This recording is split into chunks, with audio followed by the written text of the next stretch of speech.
So you can hear the tweeter coming from the center, right? Watch.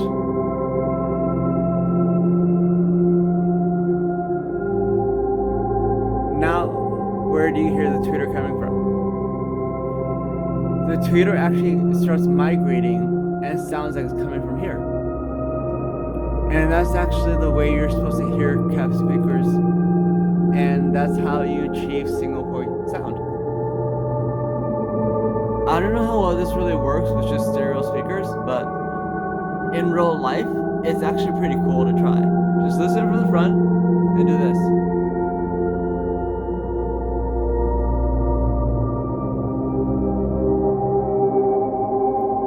Or do this. It's the same thing.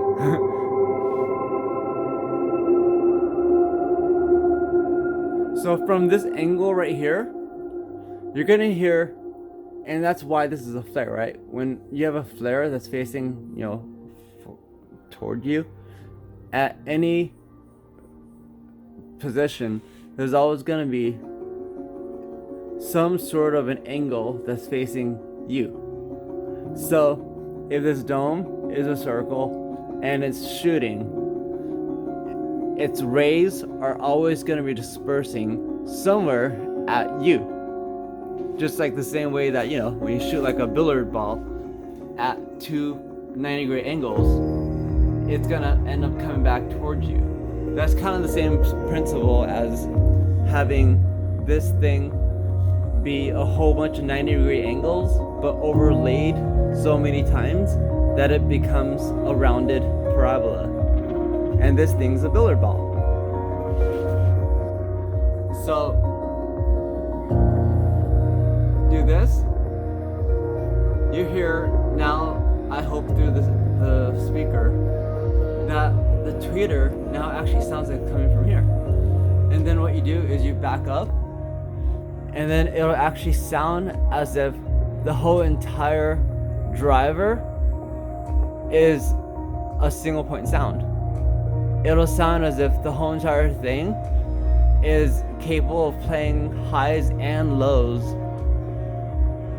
like as if it's one single point source sound, which is what the goal of what a cap Q is, right? And they did a pretty damn good job with it.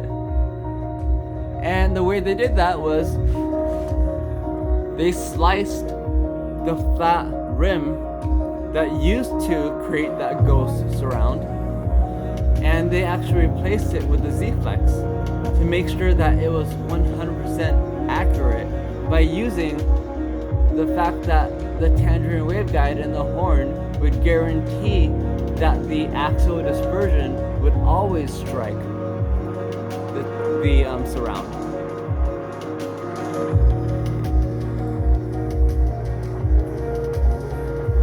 That's why you're never supposed to, whenever you see any pictures of caps, you always see them all towed forward, like straight. That's why I have them towed straight. Is because when you're sitting in the center, I'm listening to this thing from here.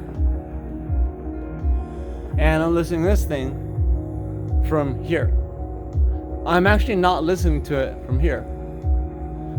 It's actually basically blocking it.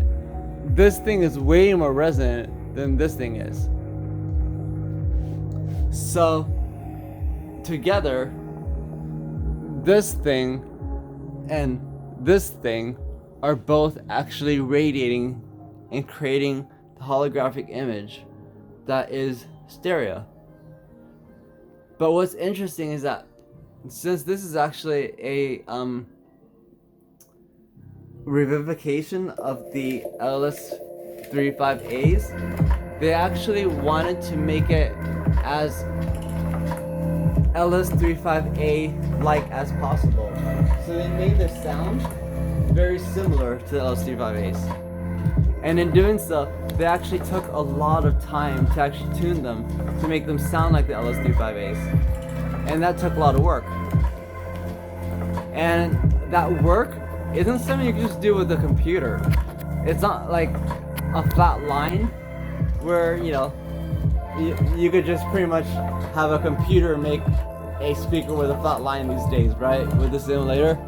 Especially Kef, the ones who like basically, can I do this? Did that just work? Yeah, that just worked. Okay.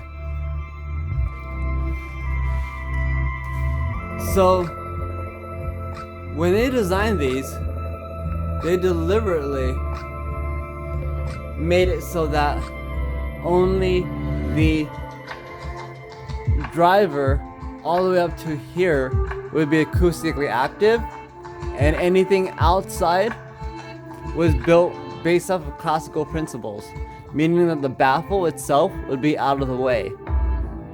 So, according to the old school methodology, I don't know why the flash is being so weird. According to old school methodology, the perfect mono speaker has a round baffle, and it's basically like something where you'd be floating around in space and it'd follow you around, and it would just always be pointing at you, and the baffle would be completely out of its way because the baffle is the enemy of sound, right? Wrong. The baffle isn't the enemy of sound, because once we enter the age of stereo, we realize that the baffle actually can be used. It's not actually something that is the enemy of sound. It could, in this case, be used to add volume, right? It has a smaller footprint, and internally, the baffle then could be out of the way of the driver, and it could help destroy standing waves on the inside and increase volume. But you could also do something like this. This is deliberately convexed. I'm sorry, not convex. This isn't convex. This is deliberately concaved or contoured. This thing actually, if I were to pour water in this thing, it would actually hold water like that, and then there'd be another pool of water in here, and then another pool of water in here, and then another pool of water in here, and then another pool of water in there. And the way that works is that sound that comes out of this thing, it crawls out of the horn, it travels out here, and then you see this little raised ridge right there that causes this diffraction edge, which works almost as if it's deliberately using diffraction itself as a sound source. So any of the high frequency sounds that would actually crawl towards the outside would then get an extra kick and then hit the shadow flare right here. This shadow flare is actually really, really far extended above the surround. Look at how much more, like the surround is right here, right? Look how wide this is. Look how much like farther extended out this is than the surround is. This surround is actually ducking beneath the flare of this woofer and the shadow flare, or the little inner rim of the contoured baffle. They of course didn't have to do that. They could have made them like the eggs. They could have had it, you know, outward like this thing, and they could have had it so that the driver was just sitting outward, and then this thing would just give it more volume, and it would just be like the egg, right? It would be just like this thing, and the baffle would be completely out of the way. But they deliberately made the baffle in the way as much as possible, to the point where this thing is clearly obstructing the driver. But this thing is not a square right angle. It's the same type of flare as any other type of flare. It's a parabola. So that anything that's actually traveling outward is actually going to be reflecting off of this flare, and it's going to naturally cast an even dispersion from the flare outward towards you. And anything else that's makes this shape very interesting is that there's actually a wider, more extreme flare here than here, which ironically means that the dispersion of this driver, not only does it actually use the entire baffle itself as an acoustic element, which is why they even bothered making it so that, like, here, look at this thing from the side.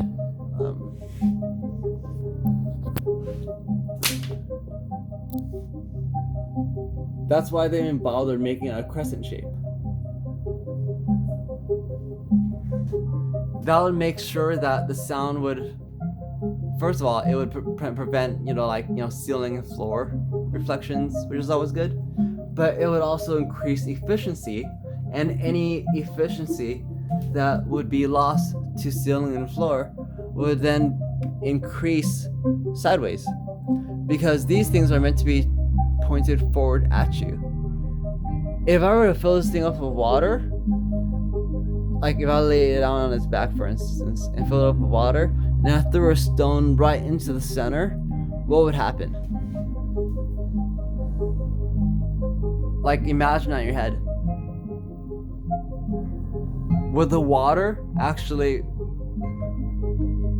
expand evenly, or would it expand with a certain pattern? Note that this right here is actually steeper than this is. So there's actually more pressure here than here. So if I were to fill this thing with water and throw a rock right in the center, water would actually be way more pressurized laterally than it would be vertically. So the same thing applies with air. When you place these things side by side, the air that's actually being emanated from this thing ironically looks a lot more like this thing turned sideways. The air is actually coming out as an ellipse, and it's actually coming out wider than it is coming out taller, because these things are meant to be played in stereo. They're not designed based off the old-fashioned tradition of, measuring a speaker on axis and then, a little bit off axis, as if we're all gathering around listening to FDR on a mono speaker. When you're playing stereo, you're actually playing with, you're basically biohacking your mind into reproducing a stereographic or stereophonic ambience or stereophonic 3D soundstage.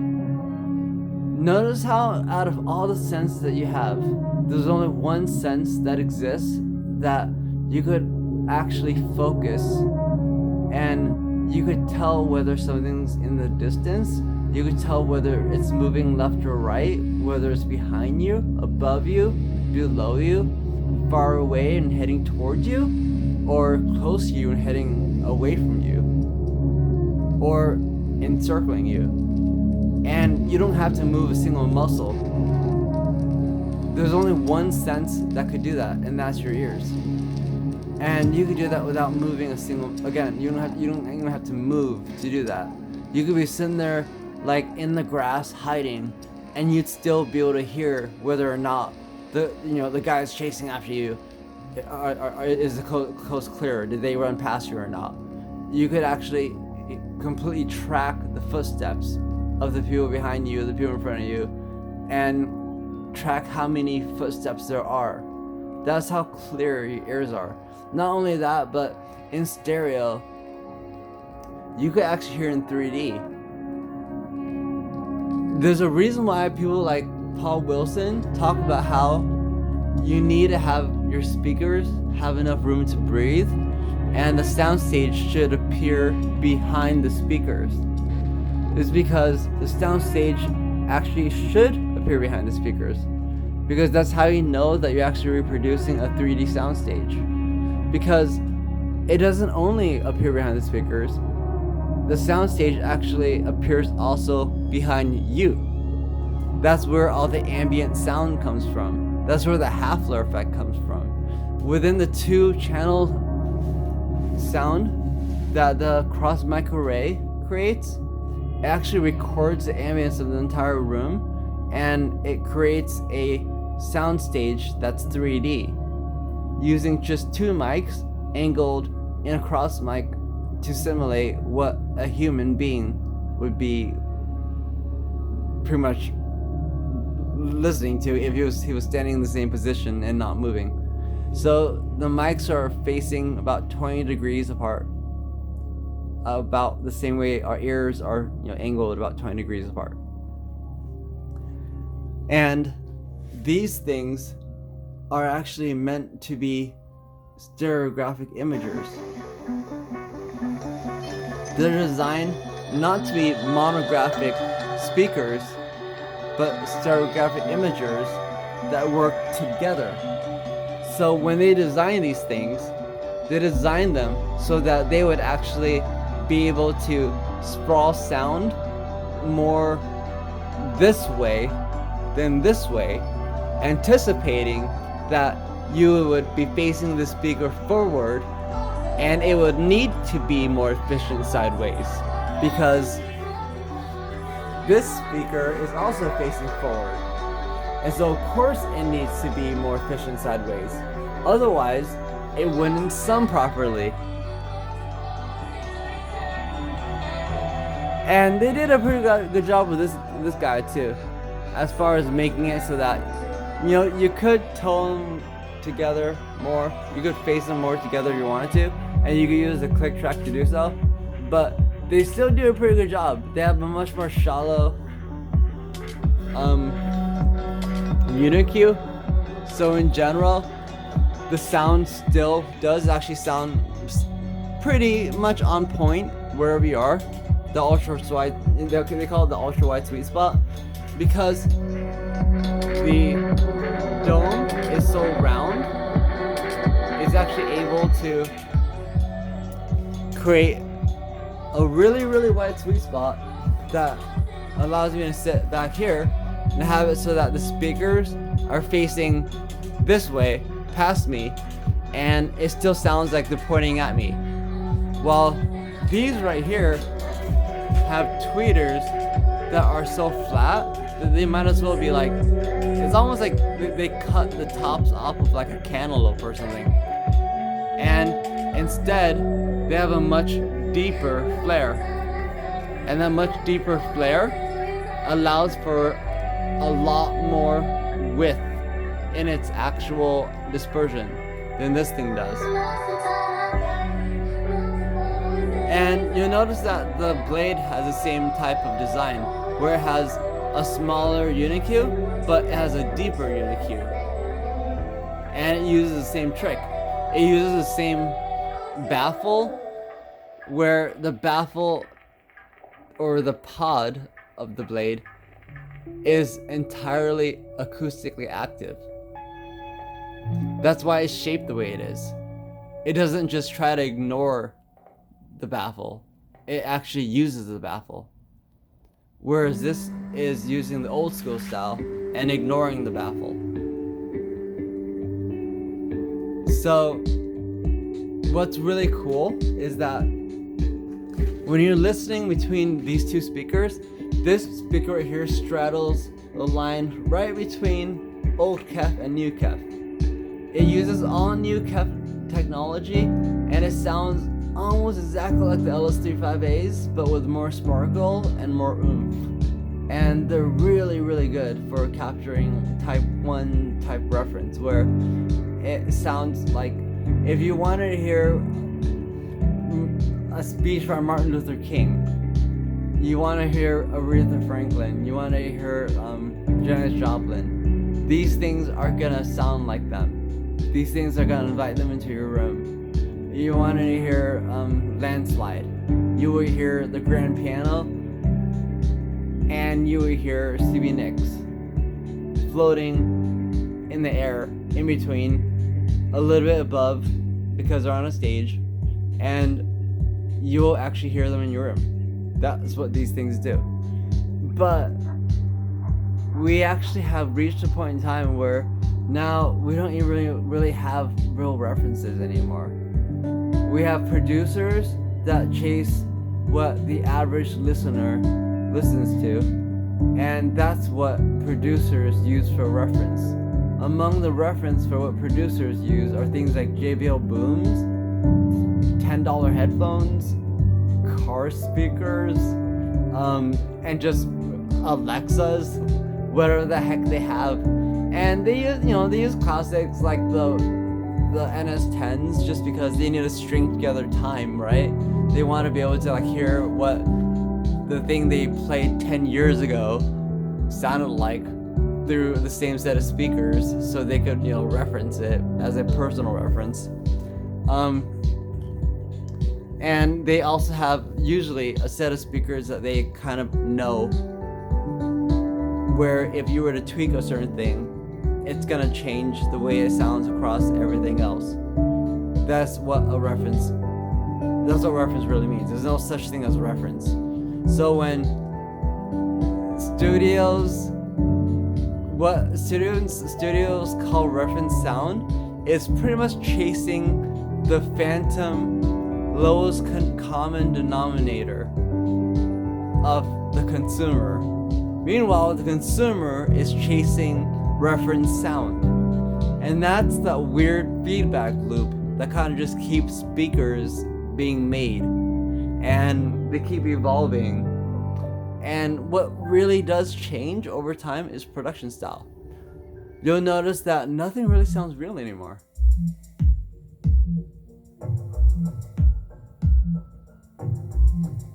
So once they change from the LS50s, which are still, I would say, the best vocal monitors and the most realistic sounding acoustic monitors ever, now you're listening to fully EDM electronic instruments that have no actual real life reference. They are truly meta. Get it? There is actually no way of telling whether or not this is realistic. The only thing you can do is try to make it sound better and more musical. And that's what Cap's trying to do. They're trying to make it...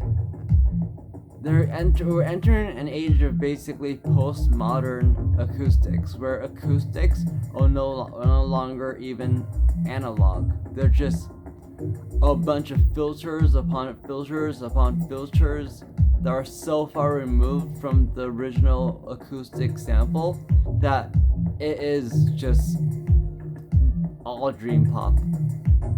It is all meta. So how do you make a speaker then that excels at sounding good? You make them sound as good as possible in every single other way as possible. So what Kef are doing is Kef are actually becoming the master of scaling and three-dimensional holography.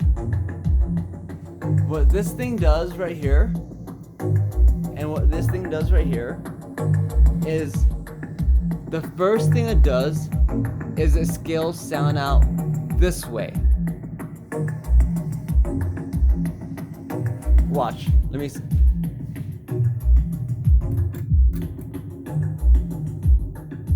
So A are the white ones.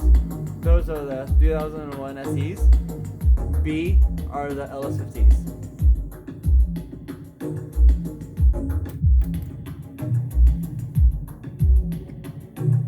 Notice the difference? These have more of a vintage sound to them. They sound more like, I would say, I'm just gonna say vintage. They just sound more like speakers, stereo speakers in front of you. The other ones sound more holographic. Listen.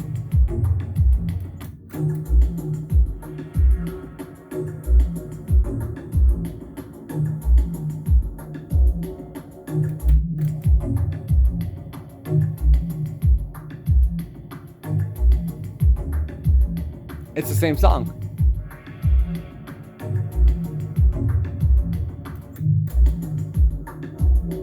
But the other ones manage to actually sound more holographic and bigger and just more interesting than these do. That's not to say that these are actually better or worse. We're just changing our taste is what's happening. In listening to EDM, since nothing sounds real anymore, what we're listening to is a three-dimensional soundscape. And what these things are doing is it's almost like they're becoming analog holographic imagers, the same way that the Atmos effect works. They're drawing out the space. So the LS50s,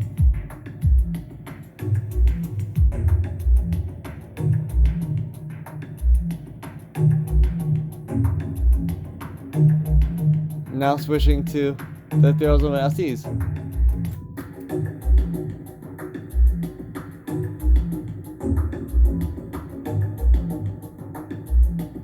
Back to LS50s.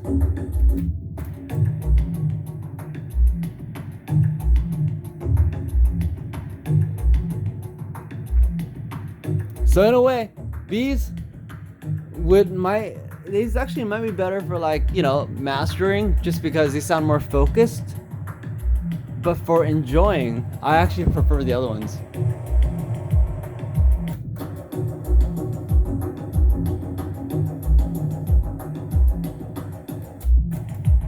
Listen to how much more open A sounds. A are these ones.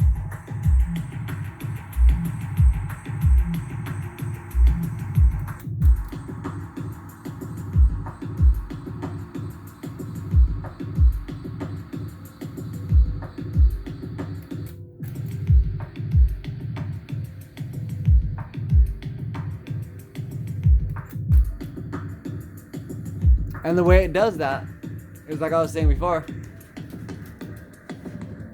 these things, ever since the 2007 twos and the XQ double number signs, they mastered the ability to expand sound axially. That means that they mastered the ability to make sound go first up, down, left and right across the baffle, and then I need to plug in this one. So sound across the entire baffle expands this way first, which creates the actual soundscape. And then from there, sound projects forward. Because the only way the ears could tell how big sound is, or how spacious sound is, or how much space is in between objects, for instance, is through the relationship of pink and white noise. Pink noise is pretty much out of focus white noise. So these things do a damn good job of making damn sure that your entire damn room will cover itself with sound this way before it goes this way. And by doing that, it ends up sounding way more holographic than old school speakers do. And that's basically what Kept Secret is. They're basically mastering the ability to scale sound first broad and then straight. And they're really good at doing it. That's why their speakers pretty much look like water drops. If you look at this thing, it's a fractal. This thing is a waveguide that treats this whole entire thing as a single sound source. This thing right here, this thing right here is another waveguide that treats this whole entire thing right here as a whole sound source. And then you have this thing right here, which treats this thing as a whole entire sound source. And then you have the tweeter and the little rim horn on the outside actually treats the tweeter as a sound source. So basically, you have a waveguide, a waveguide, a waveguide, a waveguide, a waveguide, and then a sound source. Here, if my camera I wish I didn't have it on pro mode. I should do a better job at actually adjusting this. There you go. Yeah. This is the same thing. So, this is the waveguide that treats this entire thing as if it's one sound source. This right here is also a sound source, and this is a waveguide that treats this as if it's a single sound source. This tweeter right in the center and the radiator has its own waveguide around it that treats the thing in the center as if it's its own sound source. And together, this thing projects to this thing and unifies the whole entire thing to create one gigantic sound source out of all of it. So that's how this thing actually is. It straddles old Uniq. It plays the way old Uniqs play back in the days of the XQ40 and prior. While this thing is future forward. It no longer has that flattened portion. Now it uses the whole entire baffle as acoustic elements. Even the whole entire edge right here is actually not accidentally shaped. This thing right here, if you actually drew a square around it, you'll notice something interesting. Take a screenshot, draw a square here, draw a square here, draw a square, and just basically draw a rectangle, and then analyze the ratio of that. You notice that it's also the same ratio as this thing. You notice that it's also the same ratio as the flexible port on the back of this thing. That ratio has a name. Look into that.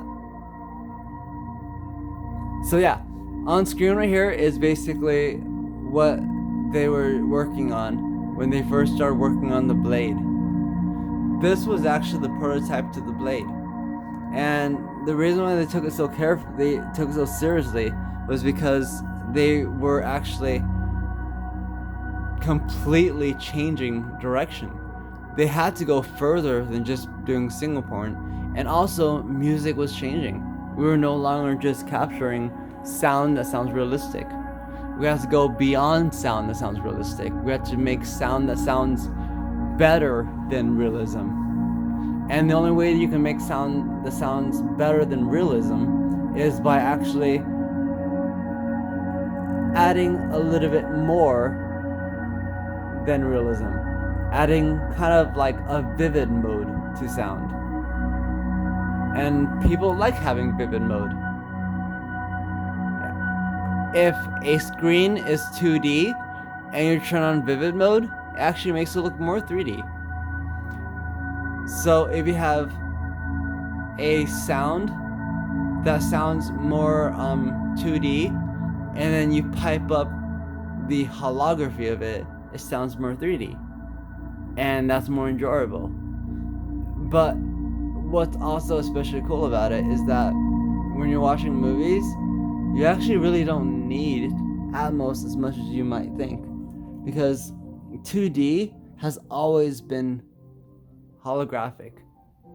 You've never actually needed anything more than 2 speakers if you tune it right to actually hear sound in front of you, behind you, above you, or a fly flying around you, or a speaker to above your right shoulder behind you, sounding like you're inside of a hospital and the intercom's coming off or something like that. So yeah, that's what these speakers are. Is that they're basically taking the sound of unrealism and that's what they're doing to it. So this is pretty much the way that music sounds normally. This is what happens when you take the entire baffle and you stretch the sound out so that it becomes as holographic as possible.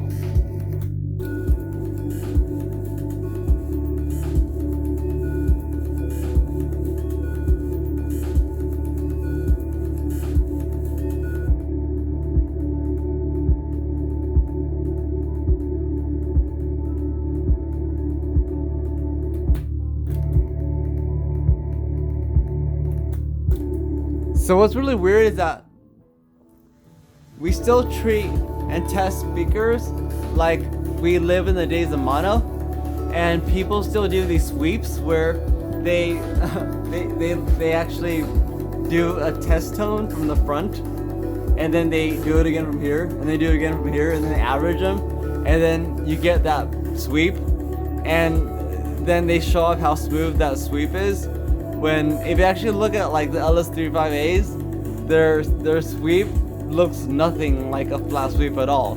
Secondarily, if you actually understand how music is produced, there is no such thing as a flat reference. And also look up the loudness curve. There's no such thing as, your ears don't even hear a flat reference. A flat reference don't exist. The only thing you can only hope for is to have music sound the way that sounds as best as possible. And that's pretty much up to the way you tune your own speakers, the way you set up your own system. And so much of it actually has to do with just placement. So I'm going to be doing a placement guide on how to make it so that a set of mains sounds as three-dimensional as possible. Because there's actually a trick to it. Because the way it works is pretty much by reversing the recording process. Because what you're really listening to right now is pretty much the same thing as if I were to be the microphone right here, and I had a cross mic array, and I'm actually listening to a performance, right? And the sound was to come in from here, and the sound would come in from here. A reversal of that would be to blast sound out this way and to blast sound out this way. Ideally, what would happen? You would have the sound blast into something that is so resonant that it's able to play everything that these things recorded. But it wouldn't only play those things back at you, it would actually fill the room and then play the things back at you. And that's what these things do. So yeah,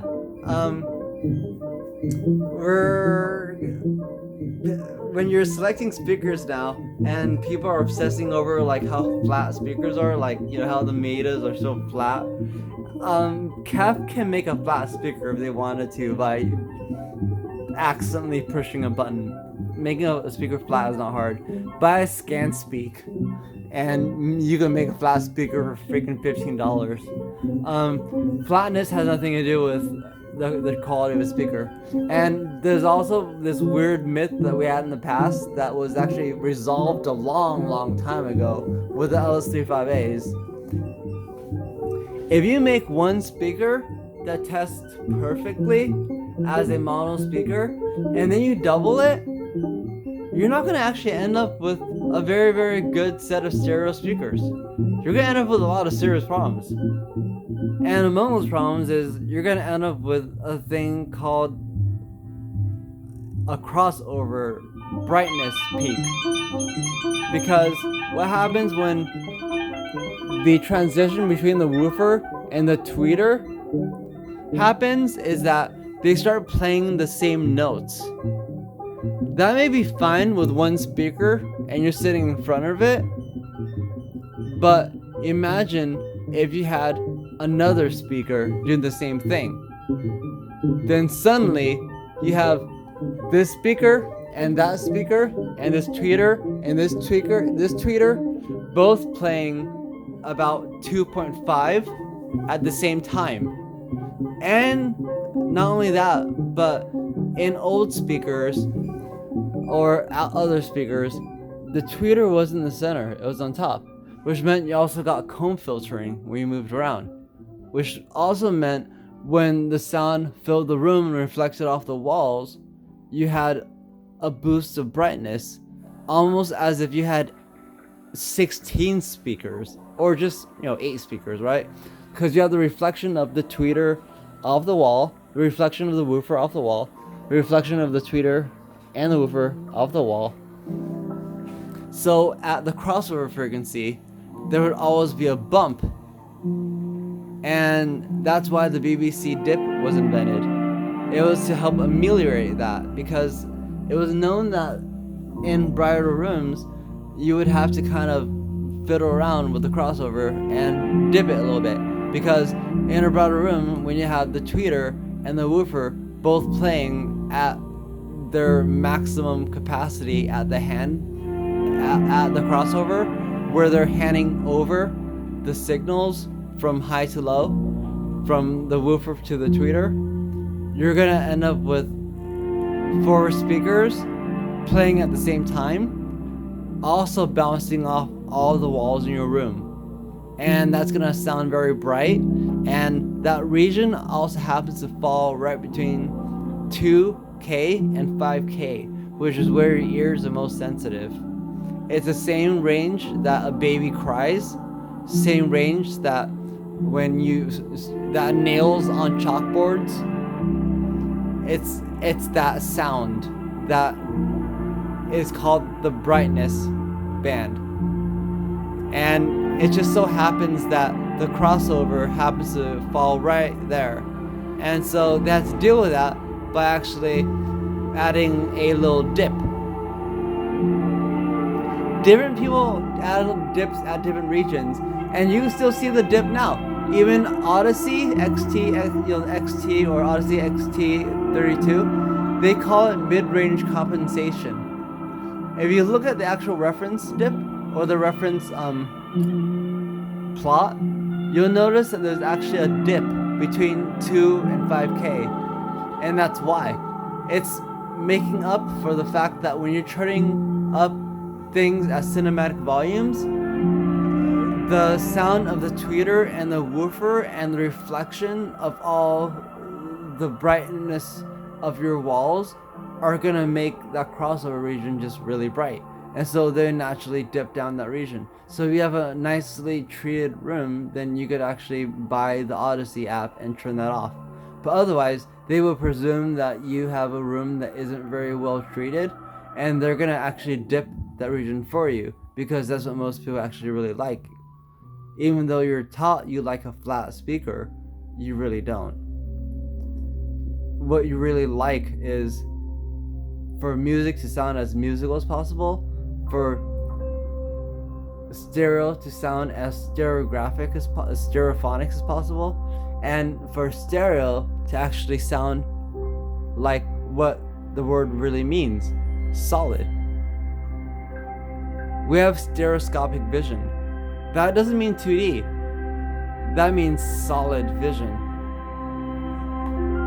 When you actually hear stereo, you're actually listening to a holographic soundstage.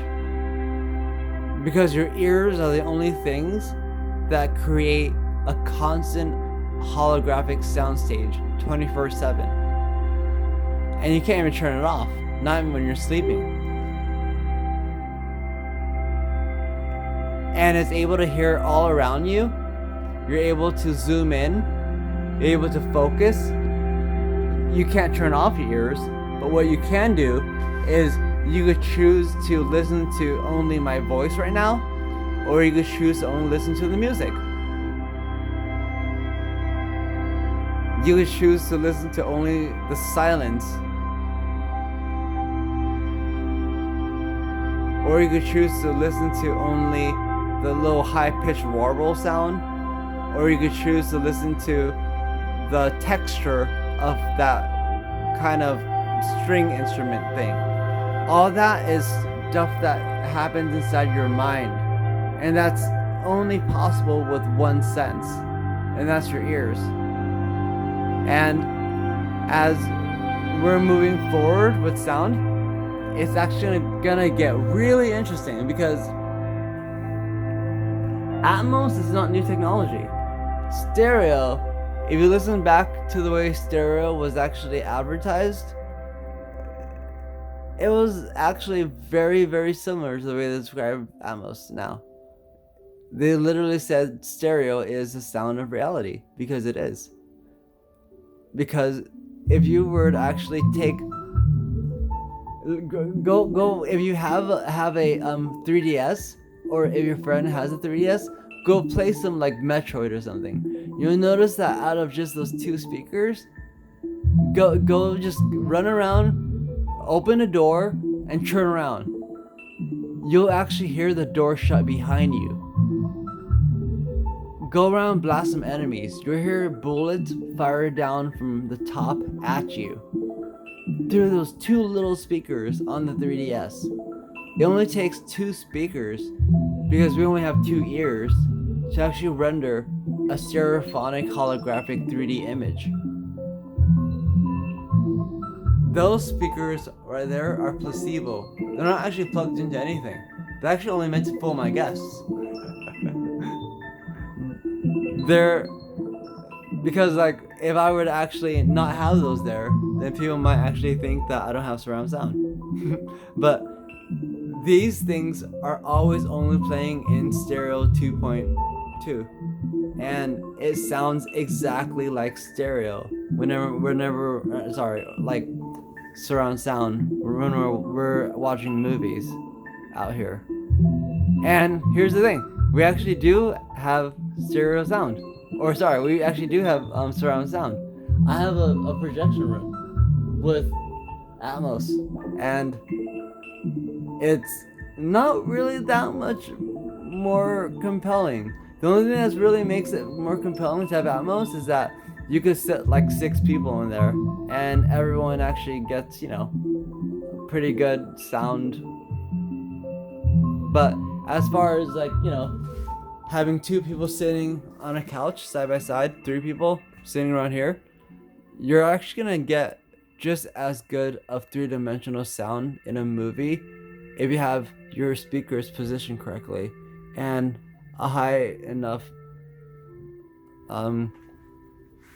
bandwidth source. And I'm not talking about equipment here. I'm not talking about having to buy expensive speakers or having to buy expensive gear. I'm talking about just making sure that you clear your bottlenecks and you don't have anything rattle. You don't put your speakers too close to your back wall.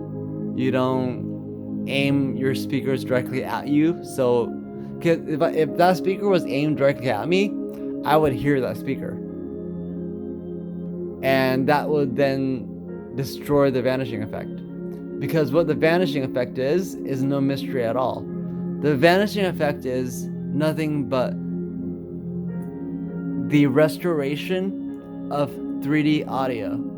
Because once 3D audio is so realistic that the singer sounds like she's right in front of me, bass sounds like it's coming from everywhere at once, I could hear wind noises happening around me, I could hear the harp happening about right there. I actually don't know which speakers are actually playing right now.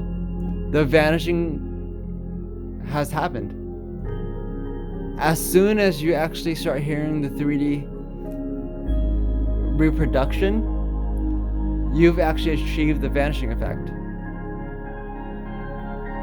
So the way that you achieve the vanishing effect is simply by making it so that you can't hear your speakers anymore, and you only hear the music, or you hear the sound. And the way you get that to work is you just get rid of everything that would actually remind you that you're actually listening to speakers, whether or not, or even anything that helps, anything that reminds you that you're in a room. And you become so immersed in the music and the sound that you forget that you're listening to speakers. And I guess I'll just go and wrap it up with that. Yeah. So, stereo equals 3D sound, and to get the best 3D sound is actually not necessarily having your speakers point directly at you. It's actually trying to restore the original 1-to-1 sound of the recording as it was recorded. Thanks.